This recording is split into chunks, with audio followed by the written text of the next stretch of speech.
Boa noite. O 3-1 desta quarta-feira vai tratar da economia brasileira. Nós vamos discutir as novas ações do governo contra a crise, os incentivos ao consumo e a briga da presidente Dilma com os bancos por causa dos juros altos. Você também vai saber como o seu dinheiro pode ser melhor tratado, pode render mais. Estão conosco aqui 3 especialistas. Vander Lucas, da Universidade de Brasília, UNB, José Cobori, do Instituto Brasileiro de Mercado de Capitais, e ainda José Geraldo Tardan, especialista em defesa do consumidor, que é do Instituto Brasileiro de Defesa do Consumidor. Nós vamos saber um pouco mais sobre a situação da economia e as medidas anunciadas pelo governo agora nesta reportagem. Em meio ao agravamento da crise internacional, o governo fez mais uma ofensiva para turbinar a economia e lançou um pacote de 2,7 bilhões de reais em incentivos, voltados principalmente para os setores automotivo e de bens de capital, aumento de crédito, financiamento ampliado, redução da taxa de entrada e redução do juro do empréstimo. O resultado esperado dessas medidas são reduzir o custo do investimento, né? Que é muito importante. É mais uma medida, porque nós já tomamos outras medidas que vêm no sentido de reduzir o custo do investimento no país e nós queremos estimular o investimento. Em segundo lugar, reduzir o preço dos veículos ao consumidor, né? De modo que o consumidor possa adquirir mais veículos a partir de preços menores, custos menores, e a partir da redução do valor das prestações. E, portanto, é mais uma medida para garantir a continuação do crescimento econômico no momento de crise da economia internacional. Professor Vander, há uma polêmica com relação a essas medidas. Quer dizer, algumas pessoas, alguns economistas questionam, empresários também, questionam a decisão do governo de focar mais a sua política de incentivo na indústria automobilística, que é o setor mais dinâmico da produção de bens de consumo duráveis, isso não resta dúvida. Fala-se que poderia ser mais produtivo, investir em infraestrutura, construção civil, que isso geraria mais empregos. Como você vê essa polêmica? Na realidade, acho que a questão de você dar um certo incentivo local, ou seja, setorial, passa muito por essa questão conjuntural, ou seja, também é um setor super gerador de emprego e é um setor também que serve como um termômetro para a economia como um todo. Então, a partir do momento que esse setor começa a transmitir alguns sinais de estagnação, como a gente está verificando, os estoques estão aumentando, o governo então vê como uma medida conjuntural de rápido impacto, ou seja, a gente já vai começar a ver alguns efeitos na economia nesse setor automotriz. Claro que vários outros setores estão de fora e que gostariam também de ter esses incentivos, principalmente essa parte tributária que está sendo, né, adotada para o setor automotriz. Essa é uma questão, então, que realmente você toma medidas conjunturais para impactos imediatos, mas acaba que você não ataca pontos mais importantes da economia que deveriam ser atacados, principalmente visando o médio e longo prazo. Agora, o que, na sua opinião, está acontecendo realmente? Quer dizer, é o impacto da crise mundial, principalmente da crise europeia e da redução vamos dizer assim, do dinamismo da economia chinesa, ou é algum problema também que tem a ver com medidas tomadas pelo governo com relação, por exemplo, à remuneração dos investimentos financeiros, com a redução da taxa de juros? O que você avalia que está travando a economia? Eu acho que passa por, vamos dizer assim, por vários setores da economia, né? Vários setores da sociedade. Nem todo mundo troca de carro todo ano. Então a gente já teve um pacote de medidas incentivando o setor automotriz lá no início da crise, em 2009 basicamente. Ou seja, é de se esperar então que o setor chegaria a um momento de estagnação. Isso aí é o que a gente está verificando. Por outro lado, você aposta fortemente na questão do crédito. Ou seja, se a gente for analisar bem, o crescimento da economia nesses últimos 2, 3 anos que a gente está verificando vem sido, de certa forma, apoiados pelo volume de crédito que está entrando na economia. A gente tinha, primeiro, uma camada social que não tinha acesso ao crédito. Essa camada social passou a ter acesso ao crédito, isso foi bom, isso dinamizou a economia. Agora, é claro, os indicadores sociais começam a mostrar uma certa estagnação, né, nessa parte de crédito, a questão da inadimplência começa a ter alguns impactos, ou seja, também não se faz redução de taxa de juros simplesmente com reuniões, ou seja, chamando os bancos para se reduzir. A taxa de crédito acaba que ela passa, a taxa de juros passa, por exemplo, a questão do risco envolvido, né, nesse tipo de financiamento. Ela passa pela própria concentração bancária que a gente tem no Brasil, a gente passa pela questão da certa desconfiança que se tem ainda da economia brasileira, da sociedade brasileira. Ou seja, então todos esses indicadores estruturais, eles necessitam de medidas estruturais. Vamos ouvir aqui o professor Cobori. Você que é especialista em finanças, já foi executivo de multinacional, como é que você avalia? Onde é que o carro está pegando? Acho que aí já também indo um pouquinho para o lado da economia, acho que o modelo de desenvolvimento brasileiro, a partir da estabilização econômica e muito fortemente mais acentuado depois de 2003, já no início do governo Lula, ele se baseou basicamente na estabilidade da economia, mas na expansão do crédito e do consumo. Então, esse modelo de expansão via consumo começa a dar sinais já de um pouquinho de estresse, né? Não adianta você dar consumo para quem já tem, né? Acho que o professor Wander falou bem, nos últimos 3 anos, o endividamento das famílias subiu de 20% para 40% da sua renda familiar. E junto com isso a inadimplência também cresceu. Então, às vezes, o problema não está só no consumo, lá na ponta do consumo. A gente precisa realmente aproveitar esse momento que o Brasil viveu de 2003 para cá, né, de estabilidade econômica e de fatores externos bastante positivos para a economia brasileira, para atacar realmente o problema do Brasil. Mas houve mudanças estruturais na economia. Por exemplo, você teve, de um lado, o aumento da renda. A renda média aumentou. Então, o consumo não foi só porque houve mais crédito, houve também aumento de renda. O salário real subiu em quase todas as categorias profissionais. E, de outro lado, houve também uma ampliação do mercado interno, na medida em que o aumento da renda chegou a camadas da população que estavam no subconsumo, que passaram a ingressar no mercado de consumo. Você acha que esse processo também se esgotou? Ele não se esgotou totalmente, tanto que essas medidas que o governo adotou, e até expressas pelo próprio ministro da Fazenda, são de curto prazo, né, para atacar esse problema imediato dessa aversão ao risco global que está realmente prejudicando a economia brasileira. Então, ele até citou, acho que 90 dias aí que essas medidas foram tomadas de curtíssimo prazo para tentar reativar um pouquinho a atividade econômica via continuar a expansão do consumo. Mas economistas de várias tendências aí começam a notar que no médio e longo prazo isso não tem muito efeito, porque o consumo já se expandiu, não ao nível que tem em outros países desenvolvidos, mas já está se comprometendo muito dessa massa salarial. Ela continua crescendo, mas o percentual de endividamento das famílias brasileiras também cresceu, praticamente dobrou nos últimos 8 anos, né?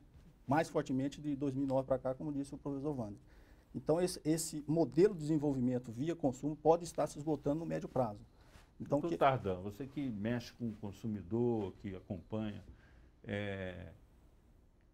como é que está essa... O pessoal está com a corda no pescoço, sem dinheiro para comprar as coisas? Tá. Existe um estudo da doutora Cláudia Lima Marques, que foi organizadora agora do anteprojeto da reformulação do Código de Defesa do Consumidor, tirando na questão do endividamento. Ela fez uma pesquisa e descobriu que existe um processo no Brasil chamado de superendividamento. Então, são superendividados, que são pessoas que contraíram crédito acima da sua capacidade de pagamento. E crédito é fácil. Esses superendividados, eles não conseguem o mínimo substancial estipulado na Constituição de 30% para poder sobreviver.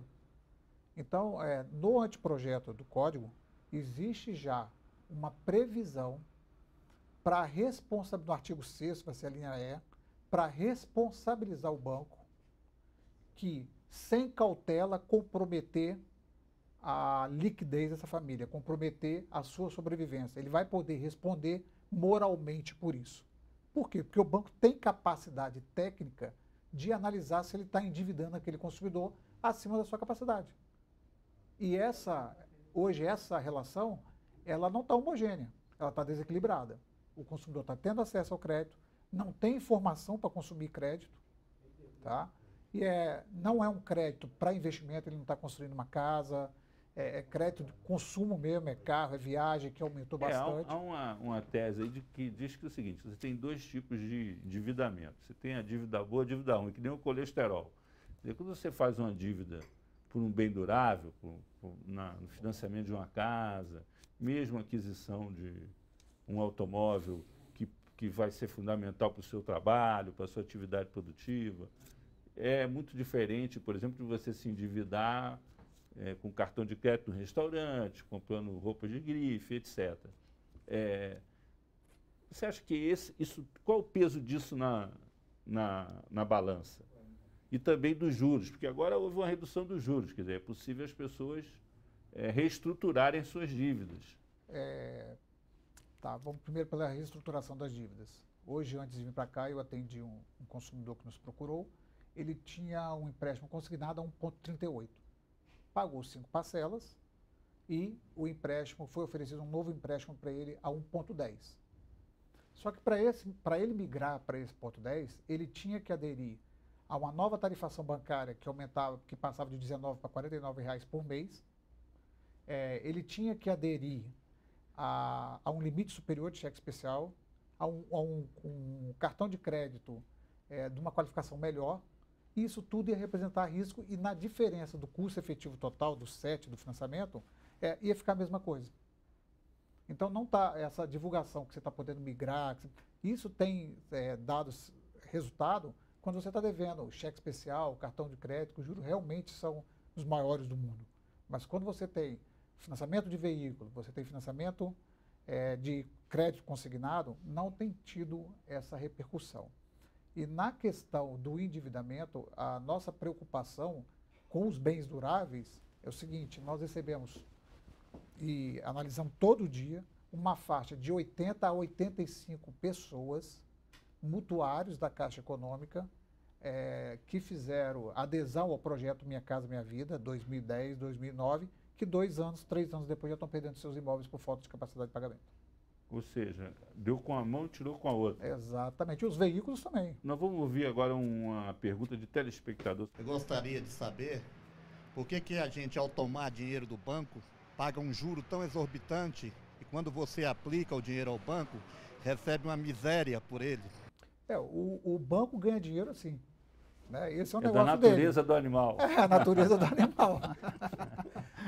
É a natureza do animal. Ele capta mais barato e empresta, seria uma venda, mais caro. Essa é a atividade econômica. Mas os nossos bancos exageram, né? Não, exagero, a presidente está certa em fazer crítica, mas eu não acredito que é só através de uma reunião ministerial que ela vai impor a redução de juros. Não, ela tem que impor através de política de fomento nos bancos públicos. Então tem Banco do Brasil, tem Caixa, bota para poder estimular a concorrência de mercado. Está havendo uma emulação muito forte, né, entre os bancos públicos, o Banco do Brasil, a Caixa Econômica e os bancos privados. Mas, por exemplo, numa área tão fundamental como essa, que é a área habitacional, aí, pelo que você está relatando, a situação é muito grave. Não, a situação é gravíssima. Sai uma faixa de 89 editais de leilão por semana.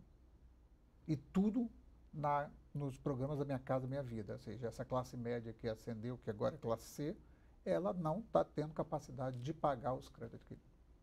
Ô, Boris, você que é um especialista em finanças, como é que o sujeito pode fazer uma aposta dessa? Contrair um investimento, um financiamento para comprar uma casa com uma renda baixa e que ele vai se endividar por um longo período. Qual é a conta que ele tem que fazer? Como você disse, como o colesterol tem o endividamento bom e o ruim, né? A gente costuma dizer que o bom é você adquirir uma casa própria, que é um patrimônio. E as pessoas às vezes acham que carro é patrimônio e não é, né? No ponto de vista de finanças, né? Porque o carro vai se depreciar lá na frente e não vai valer nada. A sua casa própria não, além de ser o seu conforto e tal, ele tem um valor patrimonial lá na frente que possivelmente vai valer mais do que o valor que você pagou. Tá? O financiamento você tem que comparar muito essas taxas de juros. E eu acho que aí que a presidente tem essa razão de utilizar os bancos públicos, né? Para fomentar essa redução na taxa de juros. Porque o que se reclama é o spread, né? O que você consegue captar aqui, o que você empresta. O spread realmente é muito alto. Ele está envolvido carga tributária, está envolvido lucro dos bancos, que talvez sejam realmente além do que fosse razoável, né? Mas você fomentar que tem garantia real, né? Tem garantia real, tem alienação patrimônio, fiduciária. como tem a garantia real no imóvel, a taxa de juros pode ser realmente muito mais baixa, né? E aí tem os bancos públicos, principalmente a Caixa Econômica, que é craque aí fazer financiamento imobiliário e está com as taxas de juros realmente mais baixas para fazer esse tipo de financiamento. Então, na realidade, o consumidor que quer adquirir a casa própria, ele tem que fazer essa comparação de taxas. Aquele que está investindo em imóveis, ele tem uma conta um pouquinho diferente para fazer, a gente costuma recomendar. Se você está investindo, você tem que ver aquilo como um investimento, né? E como um investimento, você tem que ver o retorno do ganho de capital que você tem no imóvel e da renda que você vai gerar com o aluguel. Né? Muitos financistas aí não têm casa própria porque quando você faz essa conta não compensa você ter uma casa própria. Porque aquele valor do imóvel em referência ao valor do aluguel compensa mais. O aluguel não compensa? Não compensa. Compensa mais você investir aquele dinheiro, né? E com o rendimento daquilo você paga aluguel e ainda sobra. Então você vai ter um ganho de capital e com muito mais liquidez. Então, na verdade... Mas tem muita gente que compra e vende imóveis, né? Compra e vende, tem um ganho de capital. Compra na planta, o imóvel valoriza e vende. Em vários locais do Brasil, inclusive em Brasília, muito fortemente isso. É uma cultura muito forte nesse imóvel como investimento, porque existe uma peculiaridade em alguns. E o Brasil vive um boom ainda, né? Quase se esgotando o boom imobiliário. Vamos falar sobre esse boom imobiliário daqui a pouco no segundo bloco. Vamos fazer um intervalo, voltamos já já.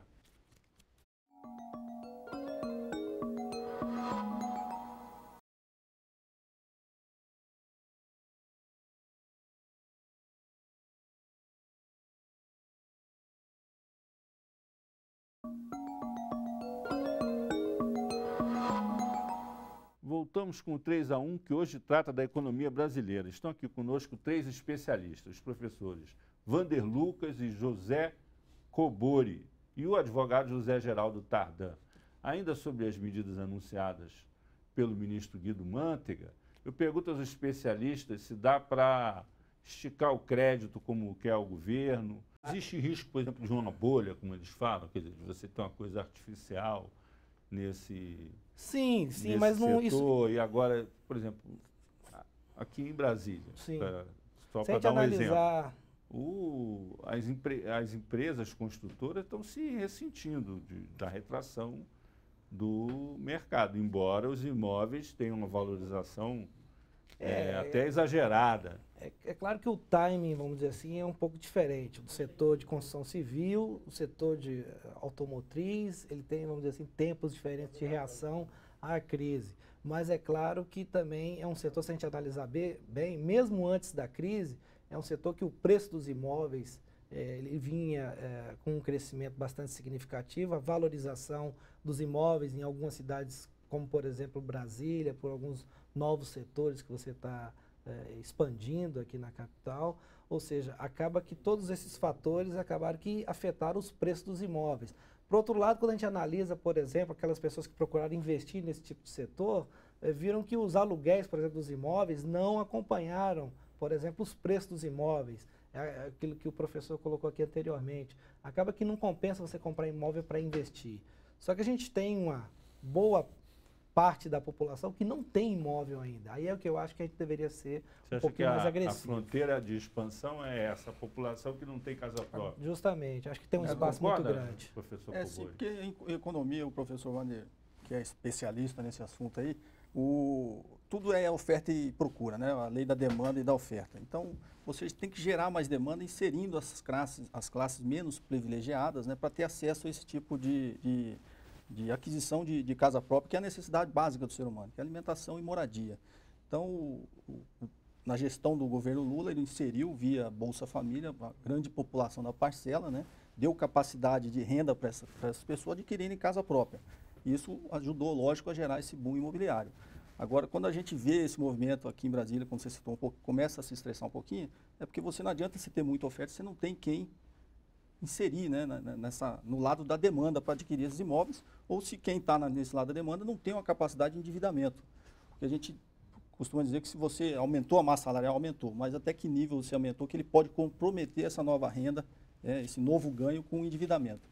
Mas o endividamento bom é a casa própria. Eu acho que o governo tem que estimular a atividade econômica, o crescimento econômico, para inserir essas classes, para que você continue investindo aí em construção civil, em adquisição de casa própria, e aí essa roda tem que continuar girando, porque se isso estagnar, aquele preço está muito alto, pode acontecer o que aconteceu nos Estados Unidos, a gente está longe disso, tá? Mas pode acontecer o que está lá, que o preço para de subir e começa a cair, começa a gerar inadimplência e, como a gente diz, a bicicleta começa a voltar e você vai sofrer um grande acidente. Minha Casa Minha Vida é mais voltada para a população de mais baixa renda, são habitações populares, localizadas nas periferias e tal, e na classe média. Você veja bem, nós por exemplo, com a Copa do Mundo, está havendo vamos dizer assim, um aquecimento tremendo do mercado imobiliário nas cidades sedes da Copa do Mundo. Nós temos um problema sério no Brasil, é que nós não temos política habitacional. O Brasil hoje ele tinha, no início do governo Lula, um déficit habitacional de 83 milhões de famílias sem habitação. Esse déficit habitacional hoje é de 78 milhões de famílias sem habitação.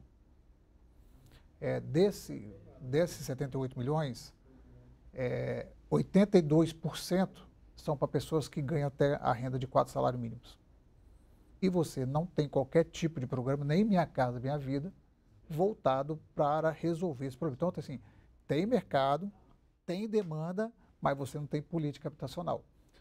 No México, existe um sistema de FGTS muito parecido com o do Brasil. Tá? No Brasil, hoje, o FGTS te remunera em 3% ao ano, mais TR. Porém, o governo usa o FGTS para fazer obras de infraestrutura e para o sistema financeiro de habitação. E para o sistema financeiro de habitação, para todos. Para quem é cotista e para quem não é cotista. Então, na verdade, o que nós defendemos seria, primeiro, não ser utilizado para obra de infraestrutura, ser utilizado na habitação para reduzir o déficit habitacional e ser utilizado somente para cotista, que são as pessoas que estão trabalhando e contribuindo para o FGTS. Aquele que não contribuiu, como que ele vai ter a mesma fonte que é o dinheiro barato? Então, você dilui a capacidade de investimento e de aquisição de imóveis para essa pessoa. A questão da classe média em Brasília, especificamente, é que ela está tendo que morar cada vez mais longe. Hoje, no plano, uma pessoa de classe média não suporta morar aqui se ela já não tiver imóvel. Se ela tiver que comprar um imóvel no plano piloto, ela não tem capacidade de pagamento para isso. E, além disso, os imóveis, mesmo dando uma estabilizada, ele está num preço bem acima do valor de mercado. Agora, isso está acontecendo em outras cidades também, com a supervalorização de imóveis. No Rio de Janeiro está acontecendo isso, nas outras cidades sedes da Copa. Vitória, no Espírito Santo, por exemplo, que é uma cidade que fica numa ilha. Né? Isso. Isso é um fenômeno nacional? Qual é a origem disso? Com a segurança que se deu aos contratos, com a garantia real de alienação fiduciária, todos os bancos começaram a ceder financiamento. Com isso, as empresas elas conseguem a aquisição para construção de obra.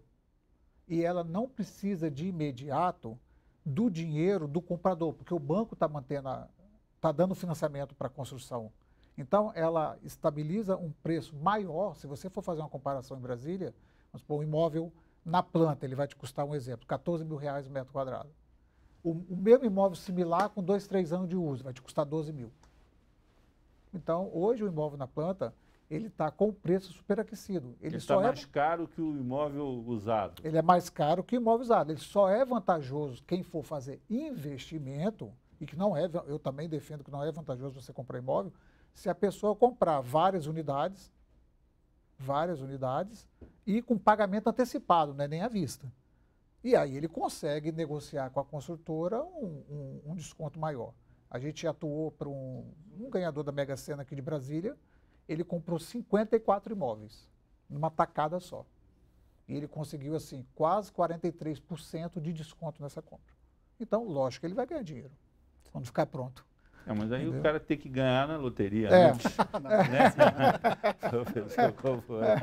Você acha que isso é uma coisa assim que está de acordo com as regras da lei de oferta e procura, ou tem algum elemento artificial aí que leva a esse desequilíbrio? Mas como o Tardan disse, os bancos privados eles acabaram assumindo aí um papel com essa segurança jurídica nos contratos de ceder financiamento imobiliário, né? Agora esse desconto dele é interessante, você vê como que os vários intermediários nesse processo ganham dinheiro, né? Para poder dar 43% de desconto, a construtora está ganhando dinheiro na ponta financeira, inclusive, né? O banco que está cedendo aquele dinheiro está ganhando dinheiro na ponta do financiamento, então todo mundo está ganhando ali. Então, às vezes, por isso o financiamento se torna tão caro, né? Quando a gente fala do spread bancário, porque tem muita gente ali tirando o seu narcozinho ali do spread, né? Então, o governo, quando ele atua para reduzir esse spread ou atua para reduzir as taxas de financiamento, é porque existe ali uma gordura, talvez num processo inflacionário que a gente viveu no passado, das pessoas estarem acostumadas, né, a cada um tirar o seu, e o consumidor paga tudo e está acostumado com aquilo, é uma coisa cultural, né? Quando você vai em países mais desenvolvidos, você vê que as margens são muito mais apertadas.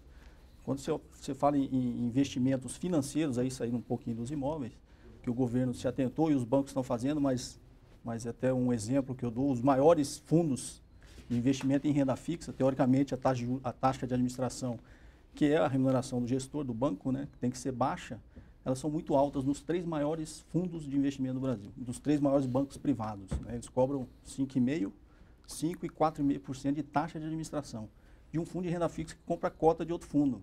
Então isso não faz sentido.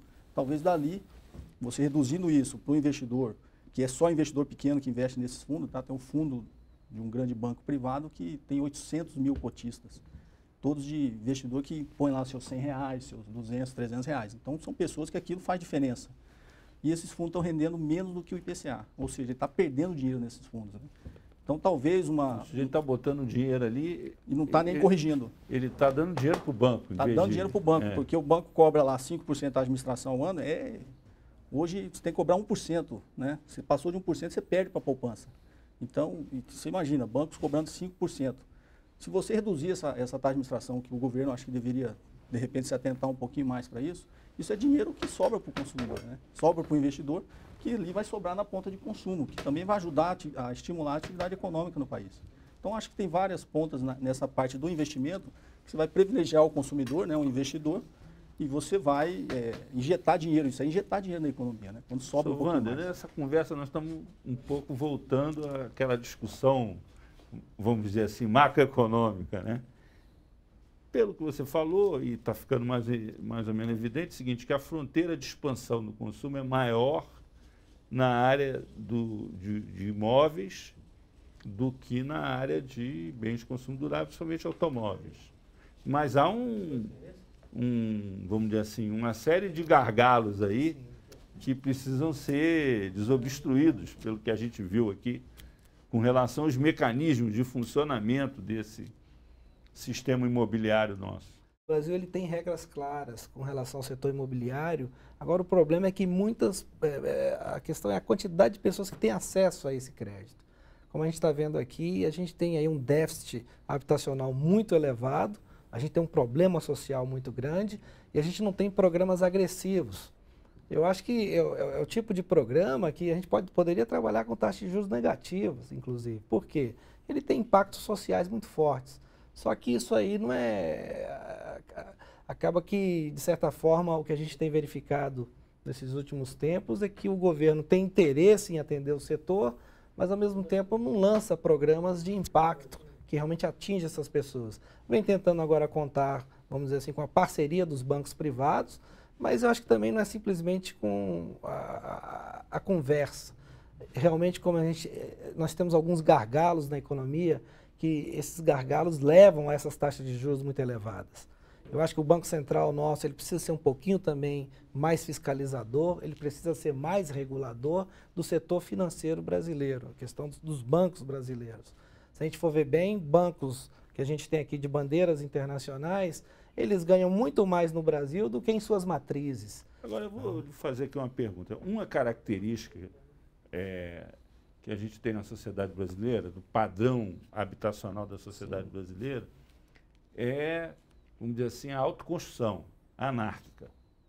As pessoas ocupam o terreno, às vezes, de forma irregular, compra o cimento, compra a areia, a pedra, o vergalhão e tal, e começa a construir.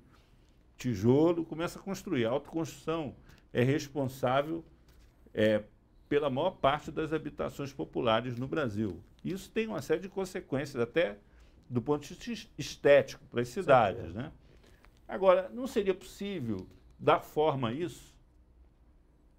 O governo dá forma a isso, quer dizer, ele planejar a ocupação dos imóveis, regularizar a ocupação dos imóveis, fazer o projeto dos imóveis, dar o que seria o essencial, que seriam as instalações sanitárias, e financiar a autoconstrução, orientando o sujeito para fazer a casa dele direitinho e tal. Isso não poderia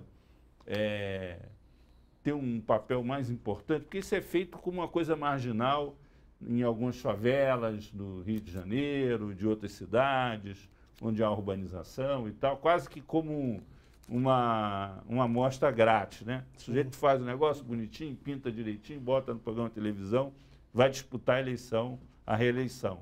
Os prefeitos fazem muito isso, mas não poderia se pensar numa coisa em escala Eu acho maior? que o próprio governo sabe dessa sensibilidade que é o setor de construção civil. É um setor que, inclusive, já foi atendido por esses programas agora que atendem, por exemplo, o setor automotriz, já foi oferecido também para o setor de construção civil.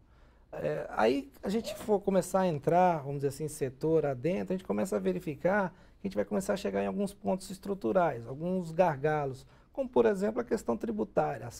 A carga tributária, por exemplo, sobre o setor de construção civil é muito elevada. Ou seja, poderia se passar por aí, então. Outro problema é a questão da infraestrutura. Você simplesmente dá o crédito para ele comprar o material, tem esse problema que a gente está colocando aqui. Quem vai colocar água, quem vai colocar a luz na casa desse cidadão? Um programa mais amplo tem que se passar, vamos dizer assim, por todas essas etapas.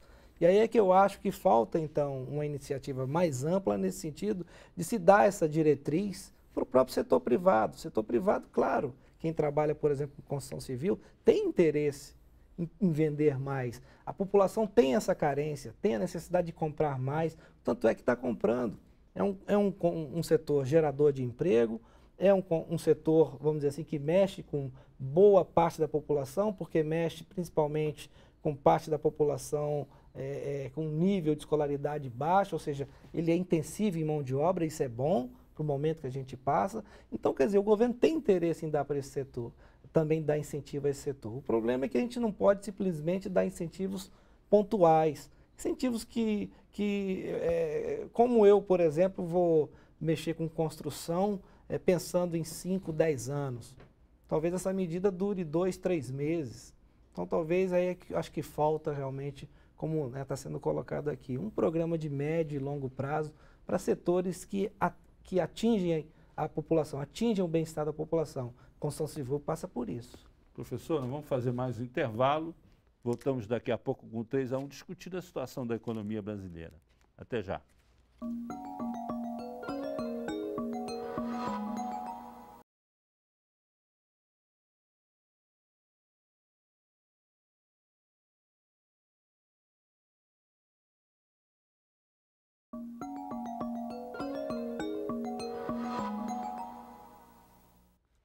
Estamos de volta com 3-1 aqui na TV Brasil, hoje discutindo a situação da economia. Participam dessa conversa os economistas Vander Lucas, da Universidade de Brasília, UNB, e José Cobori, do Instituto Brasileiro de Mercado de Capitais, o IBMEC.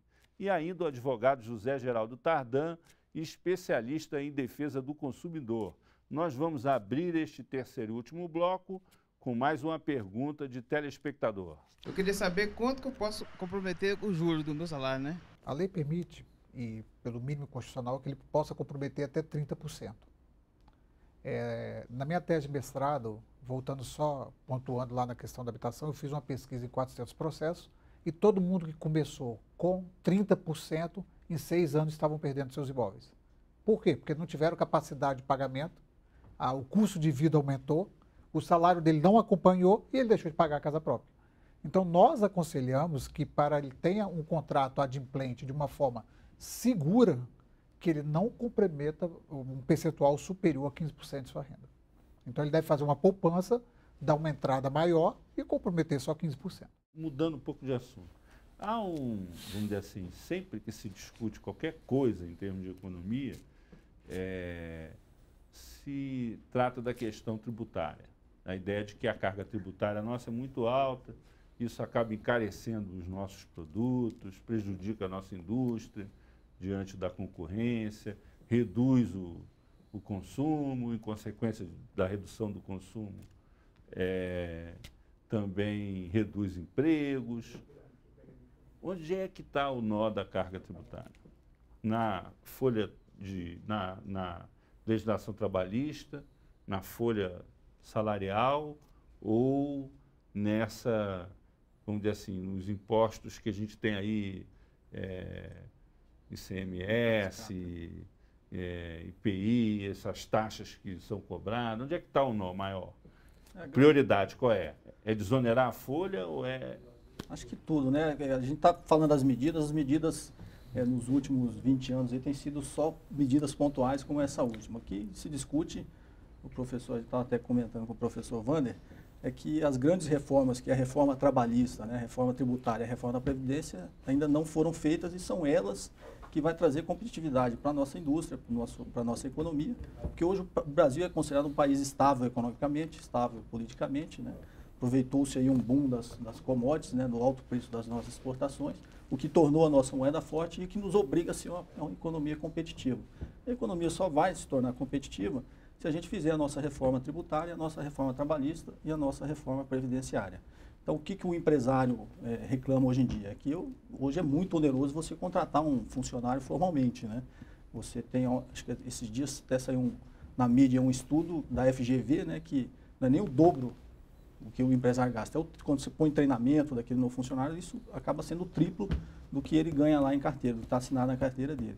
Então, isso tudo é carga tributária, né? Tirando a parte do treinamento, que dobra, é a carga trabalhista, né? Que você onera demais. Então, o Brasil, para se tornar mais competitivo e a economia mais dinâmica, tem que passar por uma reforma trabalhista, tem que passar por uma reforma tributária, esse monte de impostos aí em cascata, né? O Estado quer cobrar o seu, o município quer cobrar o seu, a União quer cobrar o seu. A gente sabe que é um esforço político monstruoso, né, para você fazer essa reforma tributária, porque é tirar da própria carne, ninguém quer perder, né? O Estado não quer perder. Agora, com relação a isso, há controvérsias entre os economistas, né? Porque, por exemplo, até recentemente a tese hegemônica era de você ter menos Estado, ter menos intervenção do governo no processo econômico, vamos dizer assim, o peso do setor público no PIB menor, né? Com essa crise mundial, mostrou que não. Esses dogmas liberais, eles entraram em xeque e ressurgiram as doutrinas mais intervencionistas, né? E o fato hoje é que nós temos o Estado, no caso do Brasil, o Estado responsável por uma parcela considerável do PIB, que também é um fator de dinamismo econômico, porque o Estado investe, o Estado consome, gera emprego, etc. Como é que fica aí? Onde é que está o equilíbrio, o ponto de equilíbrio, professor Wander, nisso aí? Essa questão tributária, antes se discutia muito... Porque a questão tributária tem a ver com isso. Se você reduz o imposto, vai ter que reduzir o tamanho do Estado, dos seus investimentos, do número de empregos públicos, etc. Antes a gente dividia muito o mundo, vamos dizer assim, a questão, a estrutura tributária americana, a estrutura tributária europeia. A estrutura tributária americana é aquele imposto sobre consumo. Se você não consumir, você não paga imposto. Então, ele te dá uma possibilidade de poupar. Te dá opção. Te dá uma opção. Estrutura tributária europeia é aquela tributação sobre a sua renda. Ou seja, a renda da economia ela é tributada e, principalmente, o trabalhador ele não tem essa opção, porque ele já recebe o seu contra-cheque descontado o imposto. Então, ele não teria muito essa opção. Bem, são dois modelos. A questão, agora, os dois entraram em crise, né? Os dois entraram em crise. Países hoje que se estudam, vários economistas têm estudado, por exemplo, os países escandinavos, eles têm uma estrutura tributária bastante forte e, ao mesmo tempo, eles têm uma provisão de bem público, de bem-estar para a população também muito elevada. E estudos feitos nessas populações mostram que a população está disposta a pagar impostos elevados desde que sejam bem atendidos pelo Estado. Que pelo tem a governo. contrapartida A dos contrapartida em saúde, educação, em infraestrutura,